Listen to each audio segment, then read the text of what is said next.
यंदाच्या पॅरिस ऑलिम्पिकमध्ये भारताला हवी तशी कामगिरी करता आली नाही। 1992 पासून एकही ऑलिम्पिक मेडल न जिंकणारा पाकिस्तान यावर्षी एक गोल्ड जिंकून मेडल टॅलीमध्ये आपल्या वर गेला आणि भारत एक सिल्वर आणि 5 ब्रॉन्झ सोबत 60 ते 70 च्या रँकमध्येच राहिला।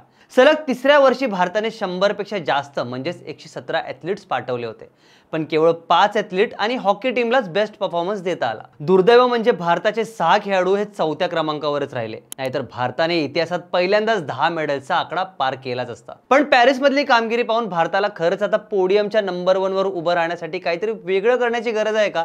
या सर्व गोष्टींचं एकंदरीत विश्लेषण जाणून घेऊया या व्हिडिओच्या माध्यमातून। नमस्कार, मी सागर जाधव आणि तुम्ही पाहताय गाजावाजा।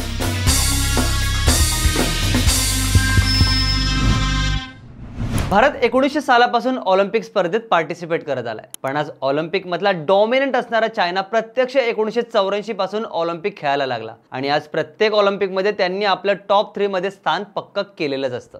चीनने आजपर्यंत 305 गोल्ड, 246 सिल्वर आणि 209 ब्रॉन्झ मेडल जिंकलेत। याच तुलनेत भारताने 10 गोल्ड, 10 सिल्वर आणि 21 ब्रॉन्झ मेडल पटकावलेत। आता हा फरक पाहून आपण हेच समजू शकतो की भारतात इतर खेळ कशा प्रकारे अंडरडॉग राहिलेले आहेत। ऑलिम्पिक स्पर्धेत एकूण 40 खेळ खेळवले जातात, त्यामध्ये जवळपास 300 प्रकारचे खेळ आहेत। या सर्वच खेळांमध्ये चीन भाग घेतो, पण आपण आजही ठराविक खेळच खेळतो। रिओ ऑलिम्पिक मध्ये जिम्नॅस्टिक मध्ये भारताच्या दीपा कर्माकरने भाग घेतला होता। ती भारताची पहिली जिम्नॅस्ट होती, म्हणजे जिम्नॅस्टिक मध्ये भाग घेण्यासाठी सुद्धा 2016 उजाडावा लागला। नीरज चोप्राने टोकियो मध्ये जॅव्हलिन थ्रो मध्ये गोल्ड जिंकला। यानंतर भारतीयांना जॅव्हलिन थ्रो बद्दल कळलं आणि आज ही स्पर्धा भारतीय आवर्जून पाहतात। अजून एक उदाहरण द्यायचं झालं तर ऑस्ट्रेलिया हा क्रिकेट मधला सर्वात सक्सेसफुल देश, पण यासोबतच फुटबॉल, हॉकी आणि ऑलिम्पिकच्या सर्व प्रकारात त्यांची जबरदस्त कामगिरी आपल्याला पाहायला मिळाली, ते सुद्धा केवळ 2.6 कोटी इतक्या पॉप्युलेशन मध्येच। मुळात ऑस्ट्रेलिया सोडलं तरी लाखांमध्ये लोकसंख्या असलेले देश सुद्धा आवर्जून विविध खेळांमध्ये भाग घेतात आणि मेडल्स जिंकतात। मात्र 140 कोटींसोबत आपण केवळ बोटांवर मोजण्याइतकेच मेडल जिंकतो, पण पुढची स्ट्रॅटेजी काय असावी हे ठरवतच नाही। देशात क्रिकेट व्यतिरिक्त इतर खेळांमध्ये कोणालाही विशेष रस नाही हे वास्तव आहेच, पण यासोबतच भारतात इतर क्रीडा स्पर्धांमध्ये रस निर्माण व्हावा यासाठी सरकारने अजूनपर्यंत योग्य ते पाऊल उचललं नाहीये।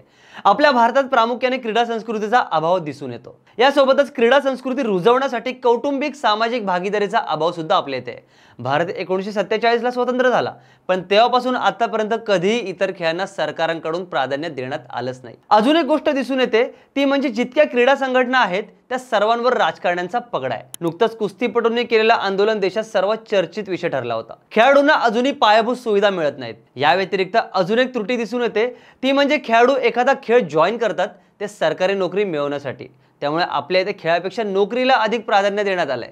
भारत असा देश आहे जिथे ऑलिम्पिक मेडल्सपेक्षा जास्त खेळांवर आधारित सिनेमे येतात। दुसरीकडे चायनाबद्दल जाणून घ्यायचं झालं तर चायना ही जगातली लीडिंग स्पोर्ट्स सिस्टम आहे। चायनाने गेल्याच वर्षी ऑलिम्पिकसाठी प्रिपेअर व्हायला स्पोर्ट्सवर $23.3 बिलियन इतका पैसा खर्च केलाय, म्हणजे जवळपास 19,000 कोटी रुपये ते केवळ स्पोर्ट्सवर खर्च करतात। दुसरीकडे भारताने पहिल्यांदाच आतापर्यंतचं हायेस्ट स्पोर्ट्स बजेट सादर केलंय, ते होतं 3,397 कोटी रुपये।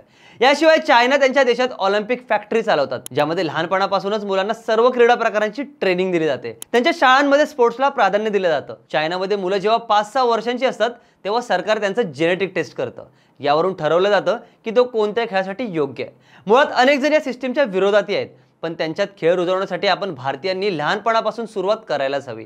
त्यामुळे आपल्यालाही चायनासारखी एक स्वतंत्र यंत्रणा तयार करावी लागेल। यंदा आपल्याला 6 मेडल्स मिळाले आणि 6 मेडल्स हुकले।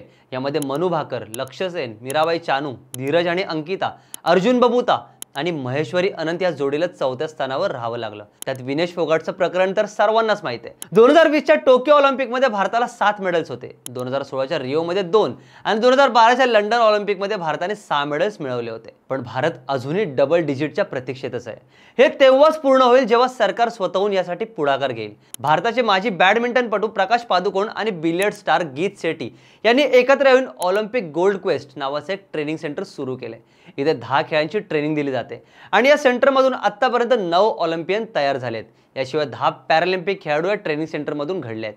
त्यामुळे जी गोष्ट सरकारला पुढाकाराने करायला हवी ती भारताचे स्पोर्ट्स पर्सन करत आहेत। त्यामुळे भारताला जर इतर खेळांमध्ये जंप घ्यायचीच असेल आणि स्पोर्ट्स कल्चर वाढवायचं असेल तर आता स्पोर्ट्सच्या नवीन यंत्रणा उभारण्याशिवाय दुसरा पर्यायच नाही। क्रीडा क्षेत्रातील अशीच माहिती जाणून घेण्यासाठी गाजावाजाला लाईक, शेअर, फॉलो आणि सबस्क्राईब करायला विसरू नका।